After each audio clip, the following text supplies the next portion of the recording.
Welcome to the Metapod, episode 7, seventh heaven, yes, lucky over number here. 7. Lucky number 7 over here, where we evolve around the evolving meta. I think I said it wrong. No, I didn't look at the missed sheet. this one. You're just on felt one week very, and off another. That's how you. I felt really off today. But I already know that the Metapod is going to be great because we pre-recorded half of it, so I already know what one half You sounds can mulligan the first half, right? Yeah. The second half is gold. It's good. And I think a lot of it has to do with because Nintendo fans are entitled little brats. If you're mad about the Nintendo Direct Mini Partner Showcase, stop thinking that way because it's super unhealthy. People can like other things that maybe you're not interested in, right? There's like, 18 billion people how many people are there in the world? There's like 7 billion people. 7 billion people in the world. Not all of them are going to like the same things that you do. You know, I like peanut butter. Sean likes jelly. All right. I like sugar. He likes spice. And we all like everything nice. Okay. So just chill. Just stop complaining about it. Like, you didn't like the games? Okay, move on. Anyways, we got a really good show for you today. We're talking about the different events. We got a quick meta recap going on. That is not going to be the main focus for today, though. We're going to kind of talk about some previews going into the next week as well, or in the upcoming weeks, because there's some huge events that were announced. And then also, we're talking about retro formats. We have a really great interview lined up with a good retro format player, someone who's been tearing through the retro tournaments. So highly encourage you to stay until the very, very end. I'm pretty sure the outro was really awkward.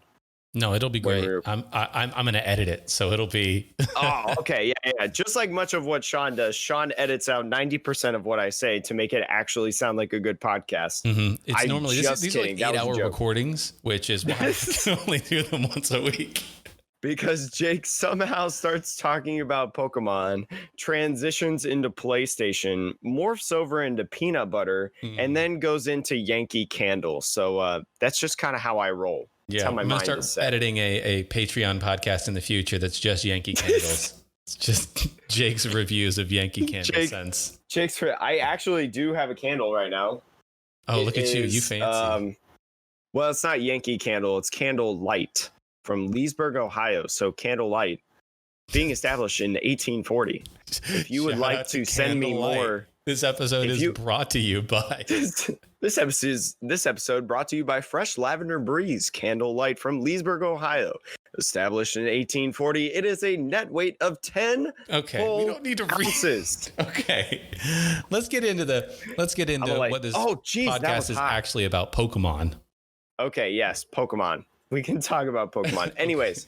There was a lot of different tournaments that happened this weekend. We're seeing more and more pop up, it feels like. Hegster tournament is a big one.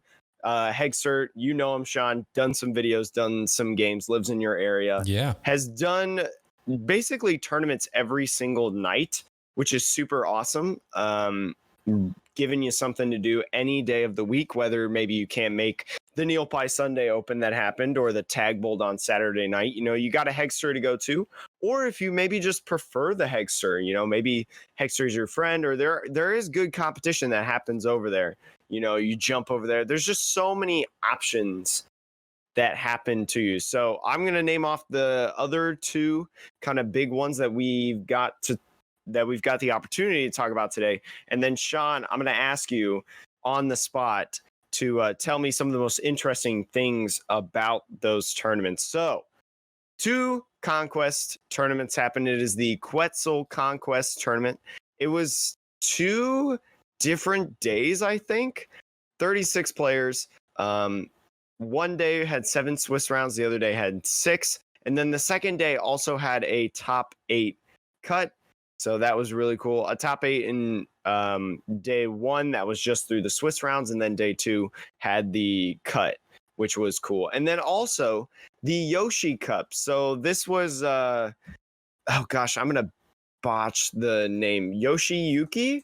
I've seen this person on Twitter, or I'm sorry, Yamayoshi. That is who they are on Twitter, at Yamayoshi1026. We've kind of seen tournaments from them before. I know that Henry Brand a couple weeks ago was invited into a tournament. It's a Japanese player. Usually the tournaments are held with just Japanese players, I think, but I think they're starting to branch out more and more to Cashman is up there, and he is from Singapore. Yeah, Cashman's in there. I think there's just starting to branch out to other people and inviting other like very good and well-known players into their tournaments, which is really, really awesome. They play in the rest of the world standard format because they play on PTCGO. So that's what the results are going to look like from there. But yeah, Sean, what do you feel like was kind of the biggest points out of all 8 tournaments that happened this past weekend? Oh man. I mean, biggest surprise for me is that a Greenzard won. It was the Yoshi Cup going 5-0. I don't know what they have in their list explicitly. I mean, Greenzard has always been kind of like a deck that, like, I don't know, seems like it could do well if you hit the right matchups and, and you don't get Marnied into oblivion. I think that's a problem with anything greens, but managed to dodge whatever it needed to dodge and go 5-0. That was a surprise. Outside of that, as we've said now for the last like 2 weeks, the meta is not really changing all that much. I think what you've seen is, I know that Cashman has been really excited in playing a Dragapult VMAX list that has things like Nihiligo in it, which I think is really interesting because, like, from the perspective of, you may have, turns where if you're up against ADPZ and they, knock out your, if you've managed to take the number of prizes that you need before this, you can go into a Zacian with a Nihiligo when they knock out your VMAX and go down to 2 prizes. Alternatively, if you're in a mirror match, the Nihiligo is a really nice 1 attachment for turn where you can get off the exact same attack as the Dragapult VMAX would across from you without having to power up an entirely new Dragapult VMAX. So it is a very situational card, but I know Cashman has really been loving it. I want to say that Flow TCast as well also is playing a similar list, maybe that ran some Nihiligo. But what I would really say is, like, look at these lists, whatever you can find out there. If you want to know, like, the state of Dragapult in particular, I think that's the deck that is, it's the new deck in the format. It's the deck that, like, every format has a new deck that sort of takes shape. It's a very popular deck. And, like, by the end of a format, you can kind of see how that deck has really settled, if you will, the same way that, like, a house settles. I think that's where Dragapult is at right now, is it's finally settling into a list in this format that, like, okay, this is probably, give or take 2 or 3 cards, the list that you probably want to be running for Dragapult. So if you love Dragapult at this point in the format, those are probably the lists that you want to really look at. So that would be my main recommendation coming out of all of this, is that's the one deck that I think is finally solidifying. I think also a couple other kind of like small quips to note. I think this is the second week in a row that we've seen a Rowlet and a Alolan Executor Rillaboom within the top 8 of a tournament. That would be the Pokédex Tag Bowl 2 tournament, which I find is very interesting. They had a record number of players, I believe, 74. So shout outs to Pokédex. I've participated in both of the tournaments in season 2. And although you won't see me on the top 16 results, I've always had pretty fun time there in terms of how they run it and things like that. So very, very good. Shout outs to them. But also in the Yoshi or Yamayoshi Cup, which is, I guess it's what it's being dubbed as the Yoshi Cup. There's also Cincino Mill that plays top 4, which I find is very interesting because we really haven't seen anything like control oriented. It's very seldom that we see that. So I'm wondering, because Yoshi Cups is, I guess, what we'll call them. Yoshi Cups have been happening for the last like couple weeks. And they happen more frequently than we've talked about them. So I'm wondering how Control/Mill has been doing in the in past events, and I'm wondering if we'll see it again here soon. I mean, I can tell you right now that I don't know about Mill in particular, but Control, we 100% will see control in a big tournament that's coming up. I think that Cinchino Mill or, some of the Oranguru control versions may not be what we see. The main reason I say that is I just think the problem is like ADPZ is a bad matchup and Dragapult is a horrible matchup for Mill. Because Dragapult doesn't need tons of cards. If they know they're playing Mill, it's okay, well, I can play around that. They usually are playing Marnies. And you're spreading damage counters. So like you're basically setting yourself up every turn for like multiple knockouts. So I think that Dragapult really is holding it back as well. But, when new cards like Vikavolt come out, I think you could see Control have a lot of success. And Mill is still, I think it's a question mark. There are some new cards. I did a battle and video that came out today on Toxtricity Mill, which could be interesting. Toxtricity Mill that comes out in the next set. You flip a coin with your attack. And if it's heads, your opponent discards 5 cards. And if it's tails, you discard 5. But you pair that with a stadium that lets you reflip your attack. So, I mean, the turn that everyone hates with Mill that you fear is the 11 card turn, right? The 2 Balelbas, the double Balelba Bryson Man and into then the Mewtwo Magcargo, right? It's brutal. Well, this deck can do that every turn if they wanted to. If you get the resources you need, right? Between Pal Pads, Tag Calls, Lieutenant Surges, you could easily get into a multiple turns in a row of 11 card Mill. And I just don't, it is a coin flip and you have to have the stadium. And so you might end up milling yourself, which would be very, very bad. And you don't have Guru to put all those resources necessarily back. But I do think that that's the way that Mill might go, is like hyper aggressive. If you thought it was aggressive before, oh my gosh. I just hope it doesn't turn into the Sword and Shield format. I don't think it will.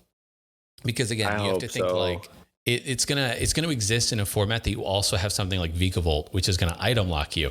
And please, you put a Toxtricity Mill into item lock and you can't use Pal Pad, game over. You're gonna end up just milling yourself and then you lose, right?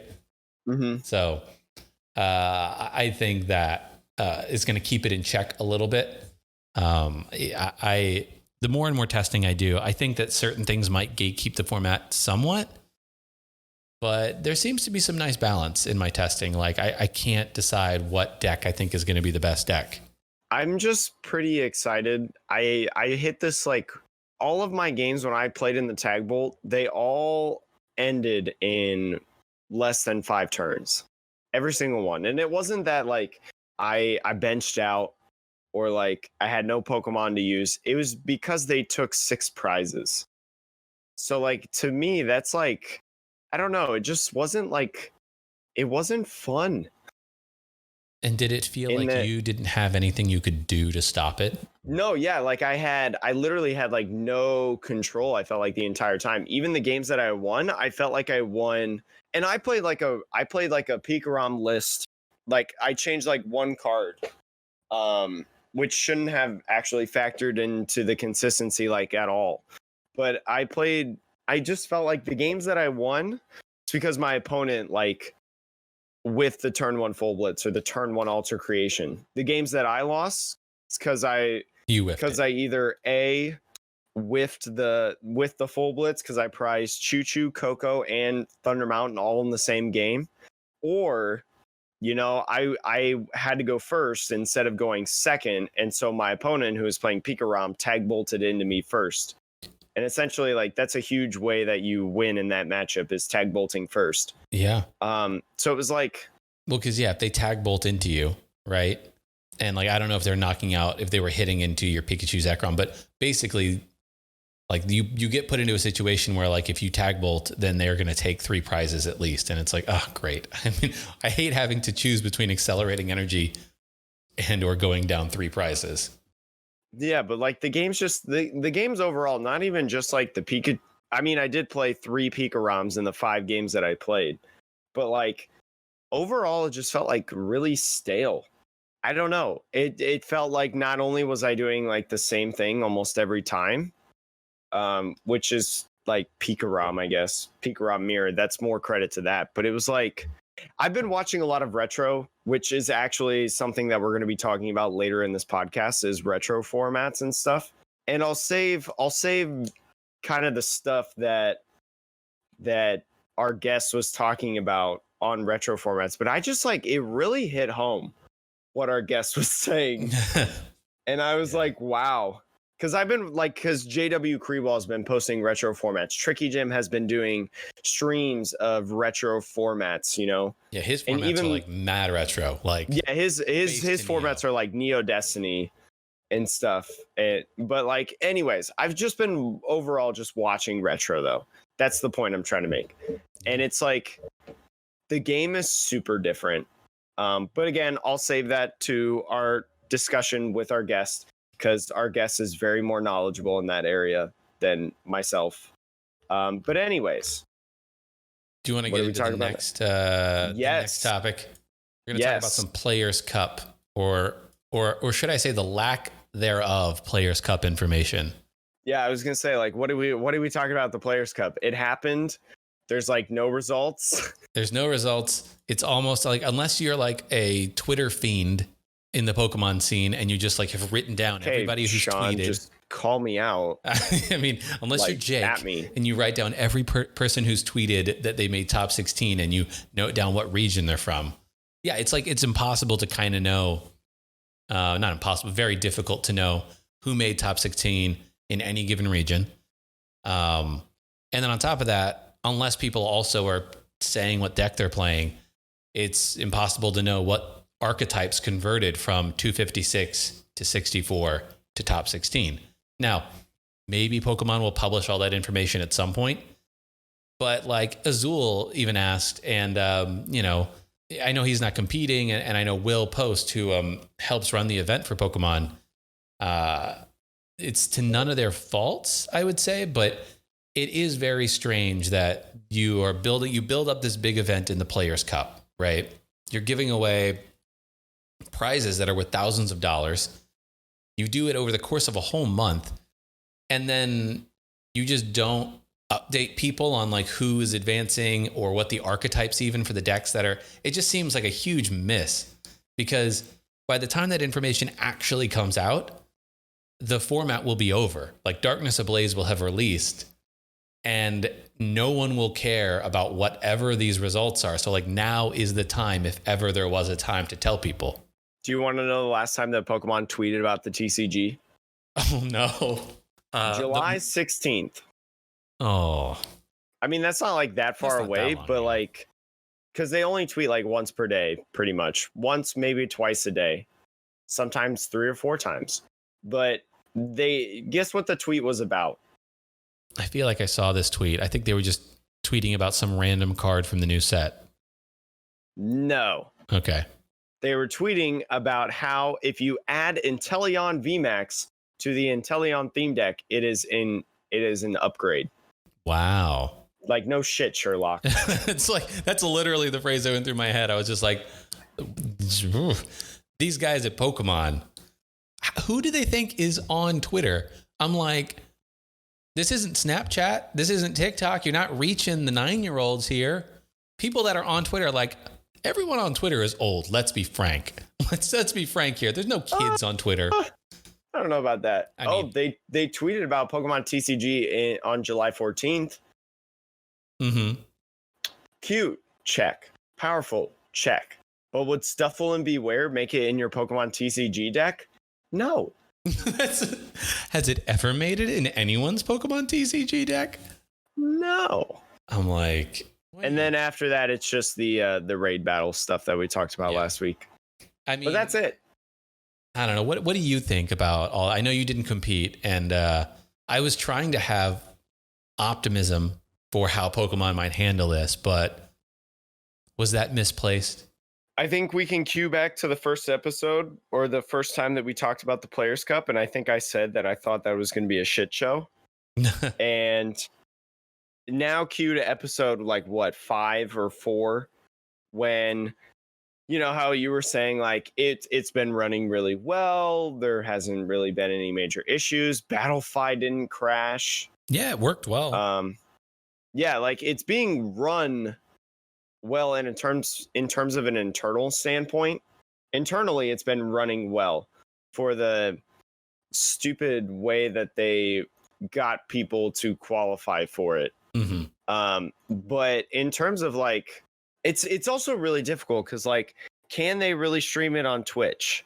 I don't know, because like when you run, especially like live streams of like screen shares, Yeah, from because Discord. like that's through Discord, like you run the risk of getting some pretty Monka-esque TOS stuff, right? And it's different from in-person games, in that sense, because like, I don't know, it's just like, it's a lot harder to do that. So like, I totally understand them not streaming it until like a couple weeks after, when they like edit down some of the games and stuff. That's totally okay by me. I understand that logistically, as like a broadcaster of someone who for a full-time job like produces sports, essentially. I totally understand that. But like, I think I brought this up the other week. They posted that like power rankings video or article, Yeah.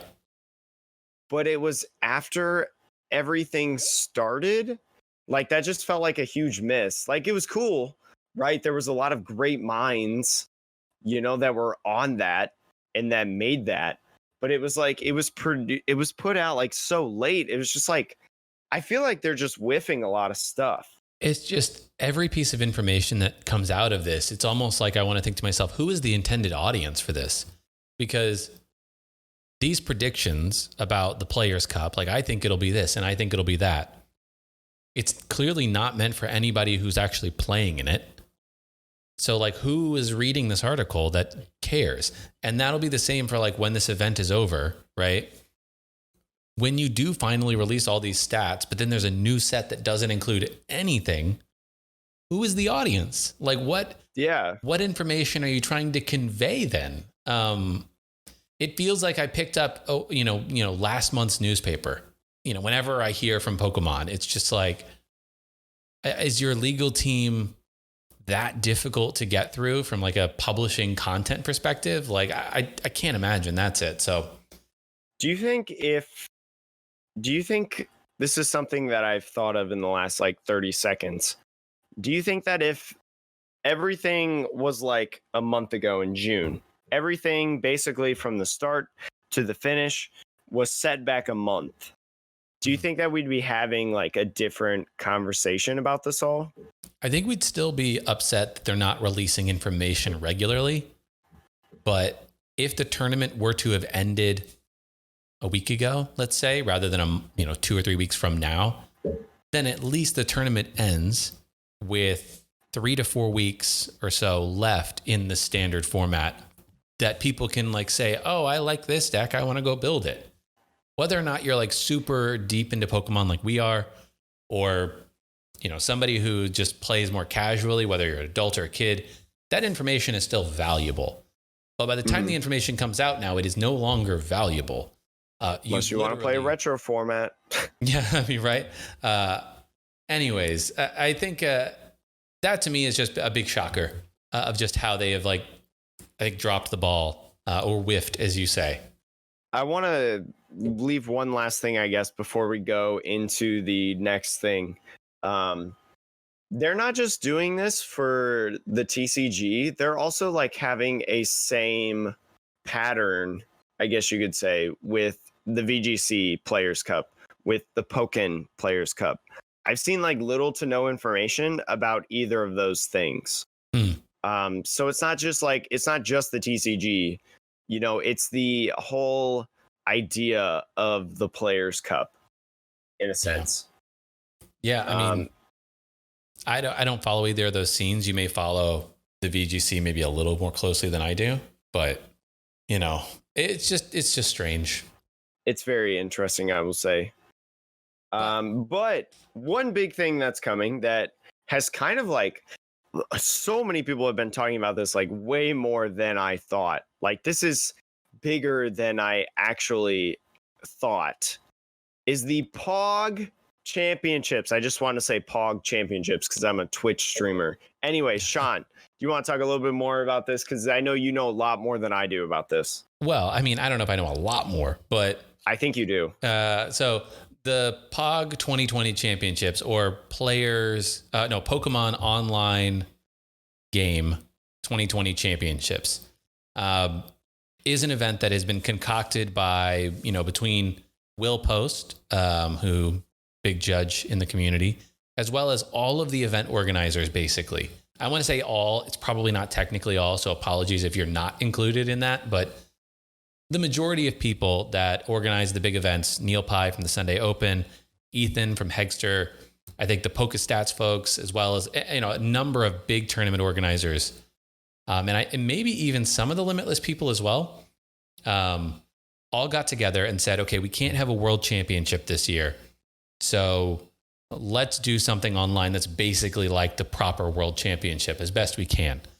So yeah, they have a system where they have everyone who was confirmed as a day 2 for Worlds when the end of the season happened, is an automatic day 2 to their event. And they have all of those numbers, those are public from Pokemon. And then anyone else can enter the event for free. And yeah, there's going to be a cash prize. So the nice thing about that is you basically have, for the most part, almost all of the big names in Pokemon will be competing in this, which is huge, right? And then making it free so that anybody can enter, similar to Limitless, is also going to open a lot of doors for people to compete against those top players. And so, yeah, this was something that Neil Pye was just chatting with me about maybe like a week ago at this point, a little less maybe, he mentioned to me that, they are raising funds for this so that they could fund the cash prize and they don't have to charge people to be in the event. And one of the options was to be a sponsor of the finals for the stream. And just, being totally transparent, that is something that, I decided and we decided to do was Metapod is going to be sponsoring the finals of the stream, the top 8 events. Metapod's going to be sponsoring that for when it goes live. This will be like at the end of August, roughly. I don't want to talk too much more about it. But obviously we're excited about it. That's why we're sponsoring it. And hopefully that'll help other people out there in the world hear about the Metapod. Maybe they'll come and then give it a listen and enjoy it as much as hopefully some of you out there are already listening to. So that's the down low. And in the near future, we're going to have one of the organizers of the event come on to the podcast and just sort of give us more information about it, how it's run, etc. So just keep an ear out for that in future episodes. Awesome. Yeah, no, I'm excited by this. I always love when people come together and do big giant tournaments. The growth of Neil Pye has been super cool to see. Tag Bolt constantly growing. Such a huge, great thing to see. And it's just, I'm pretty excited about this. Because I feel like it's going to go better. Limits qualifiers were better, in my opinion. Neil Pye Open has been better on a week-to-week basis. I think that it's overall just going to be better than the Players' Cup. So I'm excited for that. I'm excited for the information to be shared. It will 100% be more relevant to the community than the Players' Cup. I'll tell you that much. Yeah. It's going to be really cool. I don't know what else I can say about that. Anyways, I think this is where we're about to transition to our guest. Oh, one thing before we transition. Yes, the one thing. Yes. Tabletop Simulator. Okay, I'll talk about it. Anyway, so for those of you that don't know, there's a couple different ways to play retro formats. You can play up to a certain point on PTCGO because they have cards, but it's only from Heart Gold, Soul Silver until current, the whatever you want to call to right now, Rebel Clash. So that's kind of how most people would probably play. But if you're someone like me or Sean, which we'll kind of talk about later in the video, we don't have a lot of cards from that era. So playing retro is a little bit tough for us. one of the ways, whether that is just practicing or, maybe you're running a cube. A lot of people have been doing cubes and stuff on Tabletop Simulator. So Tabletop Simulator is a Steam game. It's exactly what it is, simulator on tabletop games, where you can play the Pokemon TCG. You can also do a lot of other things, tabletop game-wise. But the Sableye, knowing the retro format boom, people are playing some old style stuff, maybe even testing for Darkness Ablaze. You can do that as well. I know that's very popular, especially with people like JW Creewall, Tricky Jim. They're doing like a 2-week thing together about this on Twitch.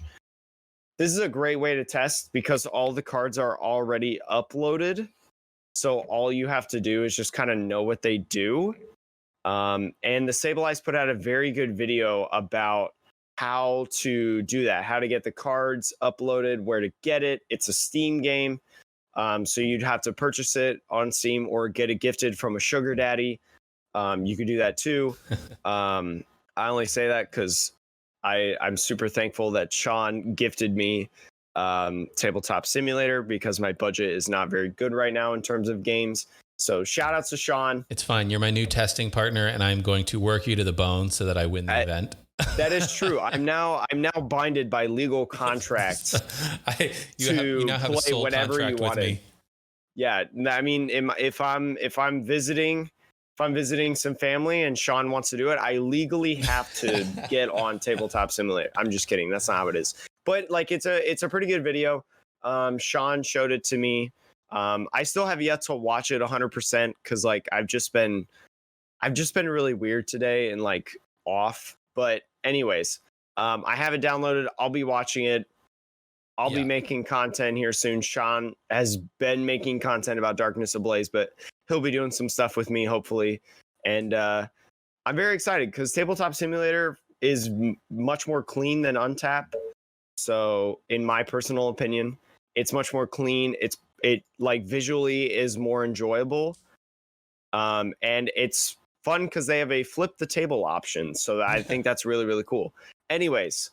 I'll link it in the show notes. The Sableye video about it. Yes, please. And then go give a like on their video and a comment as well. I see Sean, quote, amazing tutorial. As much as I love IRL, seeing this tutorial really is pushing me over the hump to try this out. Nice. Good job, Sean.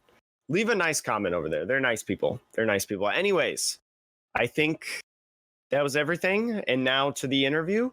Yeah, we're going to cut over to this interview that we did about the retro format with an expert. So we'll see you on the other side of this edit. How do I intro this? I'll just say hello. This is me from the past, I guess. Here on the Metapod, we're talking with Lee Bui, who is a very, very good player, has top cutted a couple regionals, most notably one with Zorark. I believe that was, oh shoot, I just had it in front of me. That was Anaheim back in December of 2018, and then Portland in November of 2019, also placing in the top 16 with Night March, but also recently in the standard format. Standard, what we know now, in the Limitless qualifier, number 3, placed 29th with ADP Zacian. In my opinion, got ADP Zacian back on the map in terms of in the Rebel Clash format. So Lee, how are you doing today? Hey, I'm pretty good, man. How are you? I am stressed because I found out my parents are coming tomorrow to visit me on their way back from a wedding. So I'm like cleaning and there's just not enough time in the day. So we're here to talk today. A lot of people are starting to see, whether that's on social media from me like retweeting something or just from a bunch of players and stuff that they follow, that there's a lot of retro formats going on of different varieties. You know, there's most notably the PokeStats old format tournament number 7. You actually won with a deck. I'll let you kind of talk about that and that format itself. But I've just seen a lot of people talking about how, you know, retro formats are just much more enjoyable right now and things like that. So Sean and I we've both been playing this game for about a year, and I think I have just hit a year in terms of playing competitive. Um, so we don't really know like these old formats, these pre-tag team styles of play. So we're just gonna kind of throw at you several questions, pretty easy stuff about that kind of format. So just first and foremost, what's your favorite format that you've played in, like favorite standard format, and then what deck came out of that was your favorite? The favorite standard format? Yeah, so like any of the standard formats in the past, I guess. I don't know how to word that, I guess. Okay, that makes sense. I started playing. This is like my third year playing. I started playing like shortly after 2017 World. So I would have to say my favorite format is the BKTCRI format, which I ended up winning in the old format tournament. And that was like the only old format event PokeStats hosted that I actually played in real life. So it was nice. It was nice to revisit that format because I mainly played Greninja Break during that time. It was nice to be able to play it again and win with it. Awesome. Yeah. So kind of go into how like I'm looking at the old PokeStats format, the top 8 final standings. It's littered with Buzzwole, GX, Lycanroc. I've heard people talk about that. Then the other popular deck that I always hear about, Gardevoir GX. Some people might know those, but maybe a lot of people may not know Greninja. So like what does Greninja specifically do in kind of this format? And then also like why did you feel like that this was a good pick? Yeah, so Greninja just has the natural ability of being a one prizer, so you usually force your opponent to take all 6 prizes, and that can be difficult because if you get up to Greninja Break, it has 170 HP. Also, Shadow Stitching is really good. Like Ability Dock is really good because this format is dominated by Zoroark. If you're able to shut off their trade and stop them from drawing cards, it's usually pretty good for you. Tenley has a pretty slightly favorable Buzzwole matchup as well because they can't really hit 170 that easily. But that's why I decided to play Greninja. And it's just like a really fun deck. Giant Water Shuriken is always a fun ability to use. Just snipe everything on the field. So like so going into more of like the why you play these formats. So like I see so many like good players, they're saying like this format, it's not good, it's boring, it's just, and I don't know whether that's credit to the no IRL events or just like people complain a lot about tag teams and stuff. So like, I don't know if it's because of that or just kind of a combination of everything. So why do you feel like a lot of people are really going back to retro formats right now? Yeah, in my opinion, like most of the retro formats are more skill-based than today's standard format because I feel like today's current format is more or less based on explosive first turns. Like if you have explosive few first turns, you usually win the game. And retro formats is more about using the first few turns to set up, and then that's when you like actually play the game in the mid game. And it's usually pretty skill based, like Zoroark's trade. Like Zoroark is one of the most skill based cards in the game. It's just nice to be able to slow down the pace of the game in these retro formats and actually have to think through your moves more carefully. So do you feel like if you're, so let's say I am Jake Rini, I am regional champion, in a past time. We'll just pretend that's the thing, but I don't want to play the standard format. Like I hate it with all my life. I don't want to do anything with it. So I start to play retro formats instead. Do you feel like that retro formats are like a good substitute in order to like not gain rust? Because like when I was a college student athlete, the time that you take off, like that's just awful. Like you come back and you're like awful. So do you feel like that this is a good like replacement for playing in standard right now? Yeah, yeah, I kind of have a similar thing with that. Like I usually, like when I'm in college, I usually take a couple months off. Like I'll play for a couple months, then I'll take like 3 months off. But yeah, I understand what you mean by rust. I'm not sure if it's like similar to playing the current format, but like playing retro formats gives you a good feel of how the game played out in the past compared to how it is played now. And it gives you the opportunity to play old, unique decks and implement different strategies, which I really like. And yeah, you can, and the good thing about retro formats is like you can look at the past previous deck lists that did well at regionals or like were played by great players and see with why they ran certain cards or how you could improve upon it. So those are some good attributes of retro formats that I really like. Did you, speaking on like you going back and looking at things and then changing up a deck from what it did back then, were there any changes to your Greninja list that you made like before this that you were like, oh my gosh, why didn't we think of this like way back in the day? Actually, the Greninja list I ran in the PokeStats tournament was the exact 60 I ran in real life when the BKT format was still legal. It was an exact 60 of my list I used to run, so it was nice. Like I said, that was the only old format event where I actually played it in real life, so it gave me a little bit of an advantage. Okay, yeah, no, that's really awesome. I have a question. Yeah, no, Sean, you definitely go in. Yeah, I was gonna say like, so in terms of like you said, it's more skill based versus now. Do you think that, you know, with the reintroduction of evolutions in VMAXs, evolutions being like viable, I should say, rather than like the basic like one prize or evolutions, do you think that Pokemon is trying to move us back to a little bit more of the era back in like 2016, 17, etc.? Yeah, I could see why people might think that way, but I don't know. The Pokemon, like the VMAX Pokemon, seem to have such high HP, which I don't know isn't necessarily good for the game. In 2016, 2017, like the maximum HP is around like 150, 170 maybe. I can see what Pokemon are trying to do with the VMAX, but they have over 300 HP, so it's hard to imagine that they're trying to get us back to the time when the HPs were lower in terms of evolution Pokemon. Yeah, and I guess to that point, like they make the HPs higher, then they make the attack cost, like not cost, but like the attack values. Like Eternatus is maxing out at 270 for 3 energy, or for 2 energy. So you're sitting there like, well, that still is rewarding explosive first and second turns rather than like. I feel like the cards they're making now are just way too powerful and explosive, and it doesn't really allow for a lot of skillful plays because you only want to just burst out on your first few turns and take over the game. On retro format tournaments, like you use the first few turns to actually set up evolution Pokemon, your Zoroarks, your Greninjas, and then just hopefully play the game from there. That's really interesting because like I noticed because I looked at some of your old lists in terms of like, so I looked at like your Zoroark list from Anaheim. You know, you have like this Seismitoad EX here, which I know Quaking Punch. I've heard that before, the rumblings from players, you know, like it does look like there is like so much more setup that you have to do, you know, like all of these evolutions, all of like Lycanroc, it's an evolution. Zoroark, it's an evolution. Gardevoir, it's a stage 2.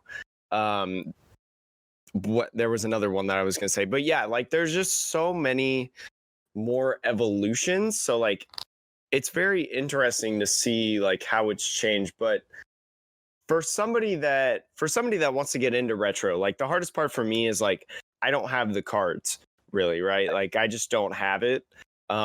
What's the best thing, like if somebody wanted to get into retro format and retro play, how do you think they should go about it? So like I said, I just started playing shortly after 2017 World Championship. So like sometimes even I don't have the cards to play in the retro format tournaments. But when I do, I just go on like the Pokemon website or Limitless and look at old deck lists, see what decks I would be interested in playing. A really helpful thing I do is like talk with my friends that play in these old formats when they were legal and listen to their advice on like certain decks, matchups, and how to play them. So for example, like for the 2016 format, like I had no idea like what to play in that format. So I reached out to Liam Williams.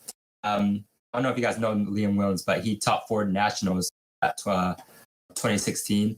And Sam Huff, he top 4 worlds at 2016. So I was like, all right, these are really good people to reach out to if I'm interested in this format. So I think that's a really good thing to do. Just reach out to your friends that played in the formats and just ask for their advice. So interest. Oh, Sean, go. I'm just thinking out loud. So do you wish that, and now we're getting to like hypotheticals, right? But I know lots of other card games have a variety of formats, whereas Pokemon basically has standard and expanded, right? And expanded gets a bad rap because it's just completely insane. I don't even play it, and I'm scared to play it because I'm like, I get salty about, you know, a bit of the getting like, whacked by a donk deck. Yeah, like the randomness that kind of goes along with standard about like whether or not you have an explosive turn kind of being it. I feel like in expanded that's just heightened.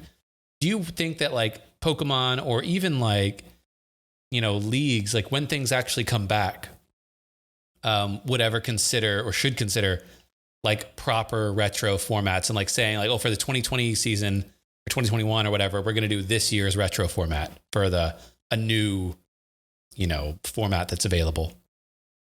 I think that'd be interesting. I don't know if it'll work though, because like the League Cups are kind of obliged to play standard formats or expanded formats. So, and expanded's always, in my memory, it's always been black and white onwards to the like newest set. So it'll be hard to imagine they ever get into retro format tournaments at League Cups, but I would definitely be interested if they did. I just don't see it happening, unfortunately. Yeah, I feel like because if they did a retro format, I feel like it wouldn't be Pokemon sanctioned, right? If that makes sense.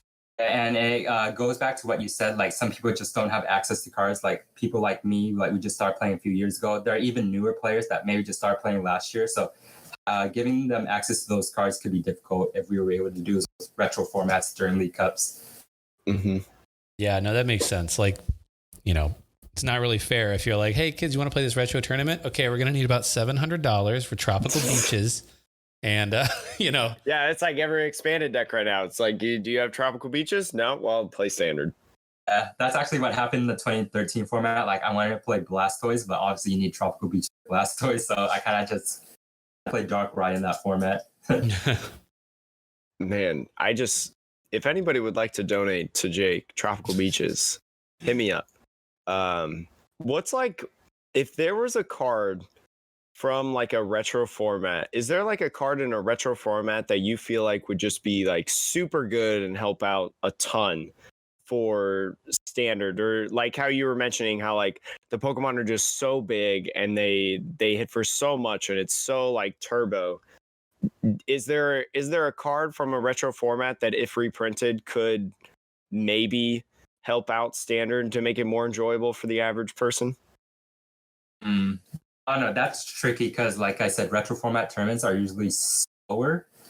So I don't know how they would do in the standard format. I guess one thing that if they were to reprint a card from retro formats that would help in the standard format would also be Shaman EX, because you can draw more cards than just one to Denny a turn. Just think if like Shaman, Crobat, and Dedenne. Yeah. Wait, I seriously doubt they're gonna reprint Shaman in the standard format, but that'd be an interesting dynamic. Just draw, you have even more explosive turns because you can use Shaman and the Dennis. Did I ask you what your favorite like card was in like a retro format? I think I asked you what your favorite deck was. My favorite card, I guess it would have to be Greninja Break, because that's the thing that's brought me the most in real life and in the PokeStats old format events. My favorite format would probably be 2017 NAIC. Like I said, I didn't play in real life during that time, but just playing it online through the PokeStats Discord, it seems so skill based. Like it's actually insane, and it's really fun too because like you have incredible comeback potential in that format. What were some of the decks during that? The 2017 NIC, I would say like Drampagar, Greninja, Volcanion, Alclim Decidueye, things like that. It's just quite a good format, I would say. Probably one of the best formats Pokemon's ever had. Ooh. And then they banned Forest of Giant Plants, right? It did, yeah. That was the format Forest of Giant Plants was legal, which made Bobplume really good. I think that was... didn't like Tord win an event during that time? I think it might have been NAIC. I actually don't know. I just feel like whenever they show like highlights or whatever, like a hype video for Pokemon TCG, I feel like I see Tord playing Decidueye with Forest of Giant Plants, and I'm like, because that's who I think of right away. Right. I think the good thing about the 2017 NAIC format is like even the decks that are really good, there's some good counter decks to it. So like, for example, Decidueye Bobplume is one of the best decks in the format, but it was recently countered by Drampagar and stuff like that, you know? So you felt like there was this like good circle going on where in comparison to like the Sword and Shield format, where it was literally just like, just play ADP or mill and you can't get countered or whatever. Like, exactly. Like the extremely good decks in the current format, like there weren't any really good counters to it until recently. In the retro format tournaments, even the really good decks were countered by other decks. Were countered by other really good decks, I would say. Interesting. So yeah, it's almost like when they talk about like the fairy and dragon, how like there's this like circle, and when you insert fairy and dragon, it like breaks the circle and puts a tangent or whatever in there. So that I think that's a very interesting perspective, because yeah, like I think about the standard format right now and how you can literally, even if you have a bad matchup, if you just have a good first turn, or your opponent, whiffs turn 1 full blitz or whiffs turn 1 altar creation, like it's just a bad day. It's just a bad day for them. Sean, do you have any questions? I mean, I think the last question I have personally is if somebody wanted to get involved in retro formats now, beyond like learning the format, like what tournaments would you recommend that they play in? Like where would they go if they're like, yeah, I want to do this, but who do I play against and how do I manage that? So yeah, in terms of that, I would just say just join the PokeStats Discord. Sometimes there are people that just reach out for you to test certain formats. Just look at old deck lists, talk with friends. Talking with friends really helps. Like they'll give you advice on how to play certain decks and formats. And just look at deck lists and just reach out to people to test.